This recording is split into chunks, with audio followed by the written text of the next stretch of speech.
Hey friends, welcome back to the kitchen. Today we're going to be making a few different recipes. The ring light is acting up today. So we're going to do some roasted salsa. So I've got some beef steaks, tomatoes here from the garden. I've got some tomatillos, some onions, some garlic, and some jalapenos. And we're going to roast this at 400 degrees. So everything here came and into the oven. So everything came from the garden. I'm using up some of the tomatoes that had split. The onions came from the garden, the garlic, the jalapenos. So I'm gonna start us at 400. Today is luckily mild, so it won't be so bad. We're also gonna ferment today. We're gonna make some pickles. We're gonna make some fermented pineapple peach salsa. We're going to make some fermented habanada, so not habaneros, habanadas, pineapple hot sauce. So I've got out some glass jars here, and I'm not going to use my canning jars except for the pickles because it's wider, because I need them to can with. And we're just going to get started. So you want to take filtered water to dissolve your salt. You can make the brine separate. I do everything at once because that's just the way that I do it. Kind of lazy with it. So it's 2 tablespoons of salt.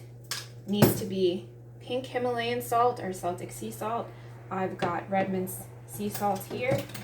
I'm going to add about 4 cloves of garlic. I'm gonna add some dill. My dill did not really grow this year. My cilantro didn't really grow either. This is all that I could harvest. I have some that I did dry that I had bought from the store. So we're gonna use that.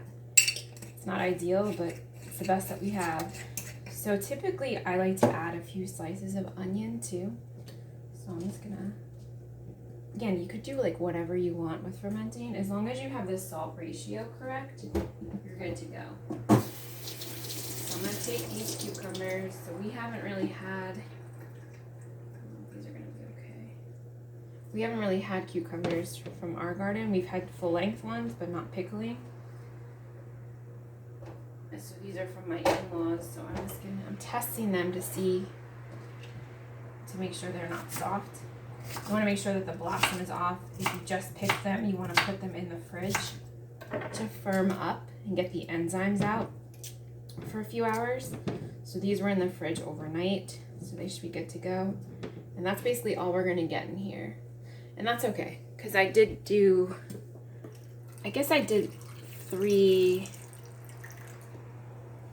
quarts worth of mine. And you know what? It's better than what I had last year, so it is what it is. So I use a sterilized rock to weigh this down. You could buy fermentation weights, but I don't, because I've just sterilized the rocks. I'm going to put the plastic cap back on. You could also use the airlock cup.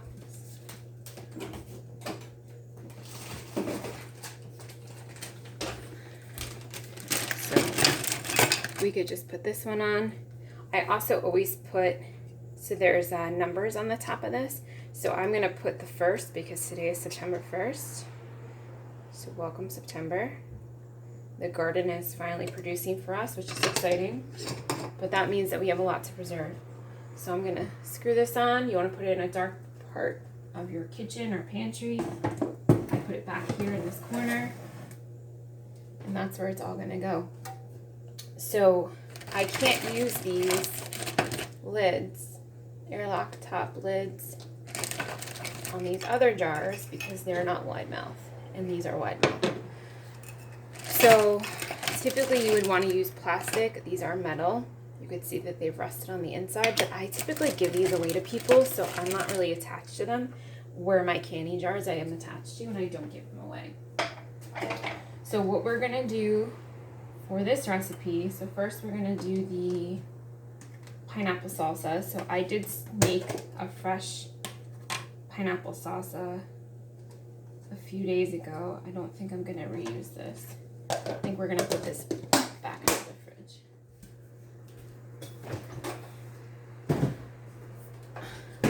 So I did cut up this pineapple yesterday, intending for this recipe.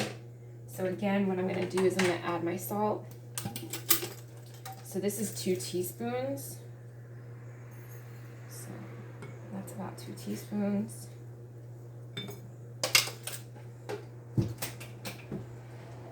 And this I'm gonna pack in with the habanadas and I'm trying to think what I want to do here. The red onions, the habanadas, and the cilantro. I guess we're not gonna do the hot sauce. I'm not sure. I'm not sure if we'll actually use it because we're not really big hot sauce people. And even though the habanadas are not spicy, they have the flavor, which is what I wanted without the heat. So I'm just gonna start adding some red onion. Again, this came, everything on the cutting board, besides the pineapple, because I don't live in the tropics, came from the garden. So when I preserve up garden produce, I typically ferment it first because I want the additional benefits of the ferment, and it lasts longer than making something fresh. But the next recipe that I'm going to try is, we really like bruschetta fresh, and I saw a few people making it as a canning recipe. The only concern I had was that I did not want to use white wine because I can't metabolize alcohol, and I'm sure it cooks out, but it's just something I really don't want to use and have it be an issue for me. Plus it'd be something I have to buy, and I just don't want to have to do that. So I'm going to sub some more vinegar and then add some more sugar to keep the acidity levels. So someone suggested using apple cider vinegar, and so I'm going to do that, and we're going to see how that goes. So that'll be the next recipe we do together.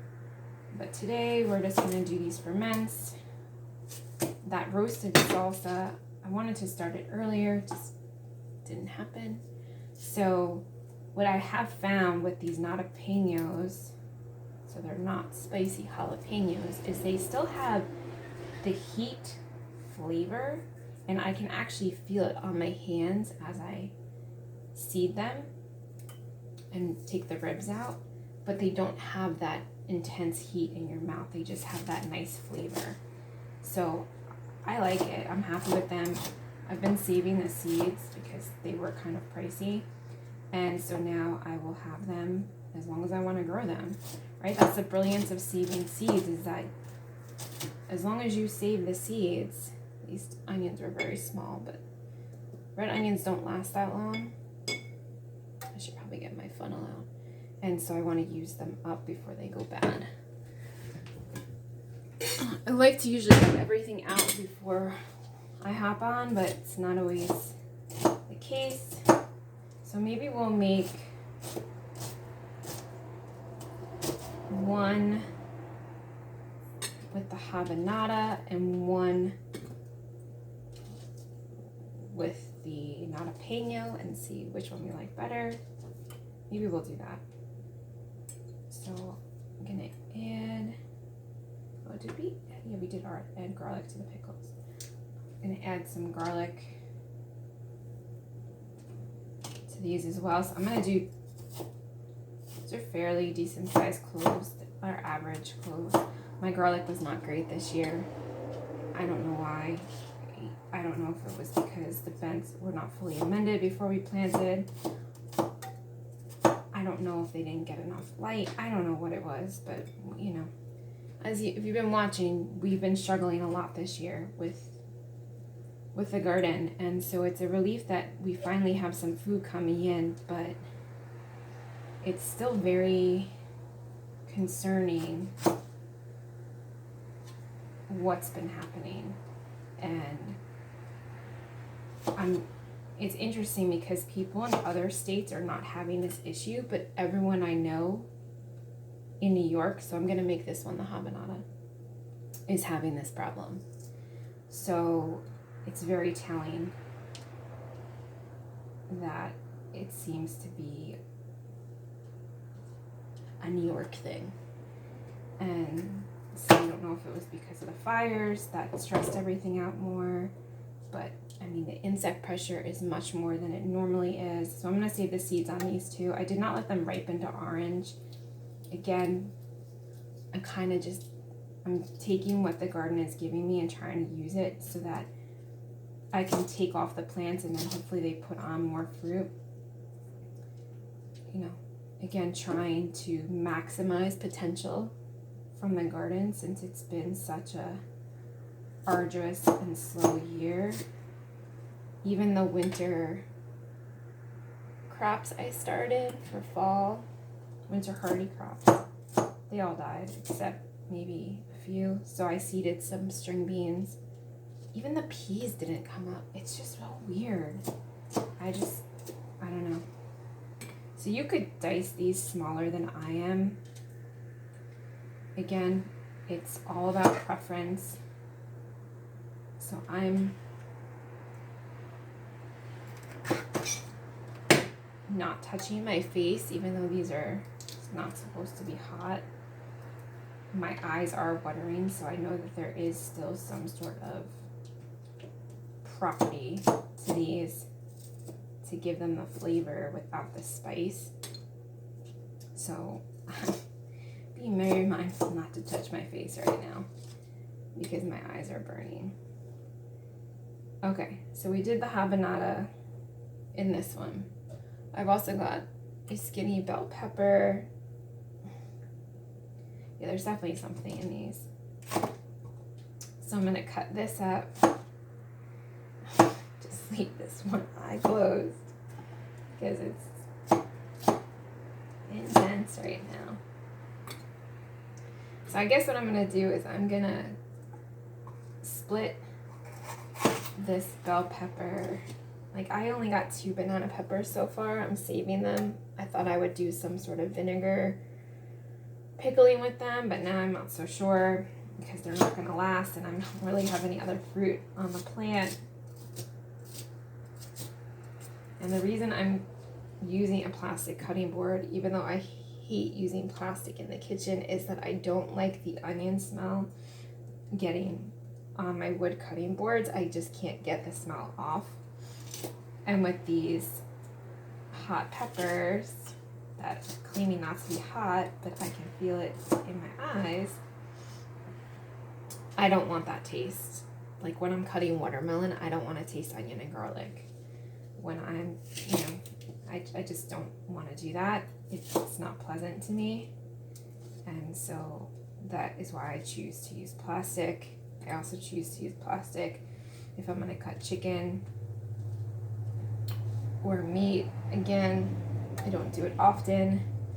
It's, maybe once a month, if that, with the meat. The onion is more often. Again, I'm not happy about it, but you gotta pick and choose what's best for you. You gotta pick and choose your battles, and that's how I pick and choose my battles, right? So all of the toxins that exist in the kitchen, I am doing an event before this video will come out, but I'll keep doing it on a monthly basis on Eventbrite, talking about all the toxins that lurk in modern day society, specifically in your home, that you may not be aware of. So if you're watching this video, you might be aware of them. But for the most part, the general population has no idea all the toxins that exist. They have no idea. So I'm going to cut some cilantro now, the very small amount that I have, fresh.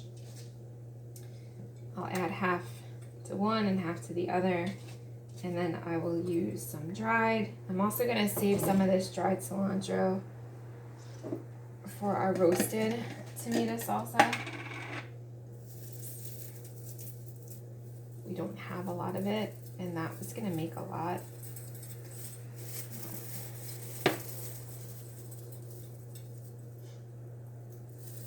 This is going to make a mess. Trying to keep the kitchen somewhat clean today, which is hard when you're doing food preservation because you end up using a lot of containers and making quite a mess. But we're going to do the best that we can. What we have been doing with the jalapenos is, so right now we've got green pepper, garlic, red onion, our salt, our cilantro. This one has the habanada. And this one we have the jalapeno, the green pepper, the red onion, the garlic, the cilantro, the salt. That's our onion. That's our oven, letting us know it's been preheated. I'm going to take these seeds and save them, keeping them separate from the jalapeno seeds. So these are the habanadas. Again, they do have some heat because I can feel it in my eyes. And it wasn't the onions because I had soaked the onions. So it was definitely them. So now I'm going to seed these jalapenos. What I've been doing with them is, so I don't eat dairy because it's inflammatory and I have issues with that. So I am making jalapeno poppers with a dairy-free spreadable cream cheese. So either the Kite Hill, I really prefer the Mykonos because it has the least amount of chemicals and it has no chemicals in it. And it's very pure, where the Kite Hill does have some not great ingredients, but again, I don't eat it all of the time. Viola Life is the other brand. Again, not great ingredients. Like a lot of them use corn and potato. It's not organic. Mykonos is like 3 ingredients. But again, it's expensive and I can't always get it on sale. And I don't always have it. So it's kind of been a treat for us that I've been, again, just taking the seeds and the ribs out of the jalapenos. Jalanadas, I'm calling them something different. Jalanadas, no, jalapeno, it is jalapenos. Forget it. I don't know what's happening today. I've had a migraine all week and this is my first day back in the kitchen. And this is an indication that my brain is still like, nah, we're not really up to this yet. We're not ready to do this. We still need a break. So the moon, it was a full moon yesterday, second full moon of August, and it totally kicked my butt. I've had a migraine since last Saturday. I had a lot of joint pain, irritability, just not motivated to do much of anything, and it's been like that since the last full moon. So this was a full super moon, and being a woman, we cycle with the moon, and we are affected by the moon as humans because we are mostly water. So it affects your mood, it affects how your body operates. Well, if you hold on to inflammation, you'll hold on to more inflammation, right? Because inflammation is a fluid. And so it will surge with the moon. So yesterday I took the dog to the beach to stand in the salt water to kind of detox and cleanse, and to also to release, to rebalance my body, to give it the minerals that are naturally occurring in Mother Nature, right? So like caring for our body is a full-time job. It's a multi-pronged approach. It's on a mental level, it's on an emotional level, it's on a physical level, it's on a spiritual level. And when we don't do that, we notice a difference for people who practice like that. So even though I do those things, fluctuations in the weather, which we've had a lot of this year, the moon cycles, the change of the seasons. So it was like 95 degrees last weekend, and then this week, it was like 70, then it was 95 for a few days, and humid, and then we had some rain, and then it cooled off again. But so the body is resilient, but like those intense fluctuations can wreak havoc on the body if it's already kind of struggling. So, you know, it's been a rough 3 weeks for me. I've not been feeling great. I've been doing less. And then, of course, that's what the garden decides to produce, right? When I'm not feeling good. So, again, you don't have control over that. So I was making the best of what I could do without things having to go to waste. I was just using what I could. I've been freezing the Roma tomatoes as they've been coming in until I have a full-size bag. And that's when I decided I was, rather than gonna make sauce, or just diced tomatoes, I decided that I was going to try this bruschetta recipe and see how that worked out. But I don't have the brain power today to do canning. So even though I have that electric pressure canner and it does everything for you, you still need to kind of know what you're doing. And I just don't have it in me. I didn't have enough jars run through the dishwasher last night. I didn't have enough room to run all the jars. So tonight I'll run the jars, and then when my brain is at higher capacity, we will do that recipe together. See how it turns out with the switch, because I've never seen anyone make it without the white wine. So we're gonna try it and see what happens. So I seeded and ribbed these jalapenos as we were talking. I've saved the seeds. And now we're gonna cut up the pineapple. I'm gonna rinse my knife and my hands.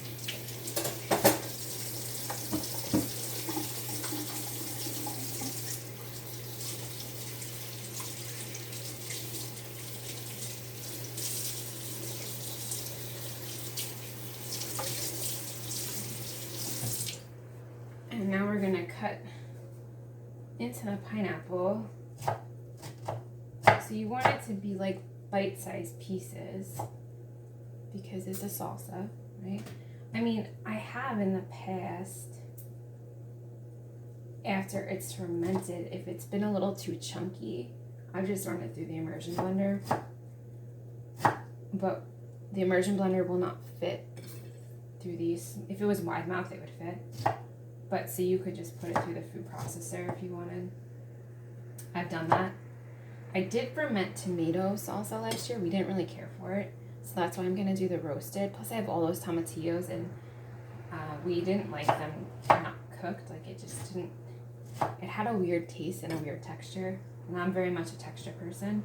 So if something has a weird texture, I won't eat it. And so that's a shame because, you know, that's garden produce and I don't want to waste it. So that's why I decided I was going to roast this, and then I'll just stick it in the freezer. Because what was really nice, since I made so much of this pineapple and peach salsa last year, is that throughout the year, I didn't have to make like a pico de gallo. I just had to cut up some avocado, maybe cut up some romaine or cut up some cabbage. But I also had a lot of the kimchi made up, and I had a lot of the curtido made up, which is the Spanish sauerkraut. So it like made taco night much more efficient, or fajitas, or whatever we wound up eating, you know, imitation chipotle chicken, whatever, right? It just made it so much easier because everything was already done. I just had to make the protein, and the sides were done, and I just had to cut up some avocado. So that's why I decided to do this again this year, because it was so much easier, and anything that's going to make my life easier, I'm going to do, because, you know, I got a lot going on to begin with without, you know, having to do everything all the time from scratch. So if I can do things ahead of time that's going to benefit future me, and I have the time and the energy and the brain power to do that, I'm going to do that. So again, food for thought. You have the time to do it. Again, I batch cook because I've been doing that for years, because I didn't always feel good to cook every day. So what I would do then was, on the days that I did feel okay, I would cook a bunch of different things. I would leave some in the fridge. I would freeze the rest of it. And so when I didn't feel good, there was food to be eaten that was nutrient dense, that was, you know, just had to be heated up in the oven or the toaster oven. And so I've even as I've gotten better and I've, have more energy and less symptoms and I've been able to take on more, I still do the same thing because it makes my life easier. So I'm just going to push this down a bit. And what will happen is this ferment, it's going to create its own juice. We are going to add filtered water to it, but it will also create its own juice as it breaks down, as the bacteria breaks down, right? So we're feeding the bacteria with the sugar from the pineapple. The salt is preventing mold. It's a preservation method. And that's how you get good bacteria. So sometimes I can't eat a lot of fermented food because if you deal with like SIBO, but the benefits outweigh the symptoms of dealing with it. So rather than taking, a lot of the probiotics on the market actually are crap. They're not alive. They're not going to work because the different strains are going to compete against each other, and they're expensive. So if we can eat fermented food or drink fermented drinks, right? Like I make the yogurt for the dog that she has not eaten yet today. And I make kombucha and I put that in my smoothies. And I do, the sauerkrauts. I do the pickles. I do the fire cider and the switchels and all of that. So we're always having fermented food. And so your body begins to adjust to it and you get more of the benefits than the quote-unquote bad side effects that some people complain about. So this was a whole pineapple, and you could see like doesn't go that far. So I did put the core. The core is actually really good for you. It's very high in bromelain. I put the core in my Vitamix when I make smoothies. I actually use the core initially to make pineapple tea, especially if I can't get an organic pineapple, because I'm not going to use the skin of a traditional pineapple. Again, it's loaded with pesticides. Yes, it's one of the cleaner crops, but I'm still not going to use it. So again, that's your choice, how you choose to ingest, what you choose to put in your body. I am extremely mindful of what I put in my body. I'm extremely strict about what I put in my body when it comes to supplements, when it comes to food, toxin exposure. Like if I can control it, I'm going to control it. If I can't, I'm going to do the best that I can, right? I'm going to take my binders. I'm going to do my salt baths. I'm going to, support my body as much as I possibly can. But again, there's a lot of things that we can't control in our world. So you have to just do the best that you can actually handle, right? Because you could drive yourself crazy. I know I've driven myself crazy a bunch of times, trying to control and mitigate things that you really don't have control over. But there is a lot that you can control, and that's what I'll be talking about in these monthly toxin classes, about all the things you can control, right? So like what you use in the kitchen to cook your food. I don't have a gas stove. There's a reason I don't have a gas stove, because it off gases, and I don't want to be breathing propane all the time, especially with how often I cook, right? We don't have Wi-Fi. We don't have solar panels that are connected to a smart meter. We have everything hardwired. We don't have smart appliances. Like all these things that people don't think about, they all cause stress to the body, and it's not a good stress. It is a negative stress. And even if you don't think it is causing you, I guarantee you your body is feeling it. And so it's about this awareness again, right? Awareness of being mindful of what are we ingesting physically, visually, right? I don't watch the news. I share that all the time. I don't watch the news because it's not, first of all, it's not the truth. It's not real, and it's violent, and it's negative. So like, life's hard enough. I don't need to watch more negative things, right? So I watch funny things. I watch things that are uplifting. I watch things that make me laugh. We all need a little bit more laughter in our life, a little bit more joy, right? So wherever you can find those. I'm just going to keep pushing this down because, again, it's going to break down anyway. So breaking up the pineapple is not a concern of mine. And then when I don't think we're going to have time for it today. I wanted to show you what I was putting in the oven, and ideally I wanted it to be roasted first so I could just show you. But all I'm going to do is just put it through the food processor. Again, once it cools, because the food processor is plastic, and I don't put hot things in plastic. So you will never see me using hot things in plastic. No, never. I don't care if it says BPA free. I don't care if it says whatever the heck free. It means nothing. It's still chemicals. So now what we are going to do is I'm going to add filtered water to our mixture. You want to cover the fruit entirely. Again, you want to weigh it down so that it's under the brine line. You could like shake this so that everything is incorporated. I'm not going to do that because I don't want it to go everywhere. And I've done this so many times that I kind of know what to look for. So I'm going to weigh this down.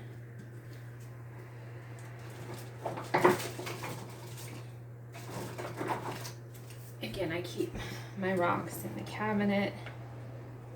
Again, and just push it down a bit, right? Because I want the brine to be above my fruit. So this one's a little bit higher.